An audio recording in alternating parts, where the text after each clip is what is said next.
Another one again. Ako nalagyan box bags. Ayan, box lagayan. Wala siyang lagayan box, nakalagay siya sa box, of course.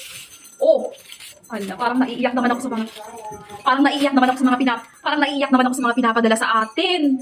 Be, kung pamilyar ka dito, marami na akong ganito. As in, teka lang, wait lang. Naka high-end plastic siya, of course. Tanggalin ko lang yung plastic niya para makita nyo. Yung pinaka-appearance. Ang nagustuhan ko dito, silicone original yung strap niya. Grabe guys! Oh, tingnan nyo naman! Oh!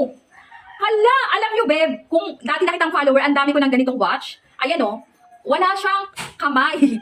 Pinaka-magnet yung pinaka-oras. Napakadali lang tignan yung oras. Hindi ito natatapon ha. Hindi natatapon, hindi nalalaglag. Napaka-useful gamitin. Suot natin para makita nyo kung gaano yung appearance nito once na sinuot-suot. Okay, ayan siya pag suot-suot. Grabe, ang ganda. Ang ganda ng strap. Ang lambot. Ang lambot tapos ang kapal. Oh, ayan yung itsura ng relo natin pag suot-suot. Oh, diba? Ayan yan. Oh, grabe. Uy. Oh, naka-discount sale! Ang ganda nito, promise. Ayan yan, hindi nalalaglagan. Yung pinaka-bigs yung oras niya. Magnetic watch ang tawag sa hawak ko. Magnetic watch.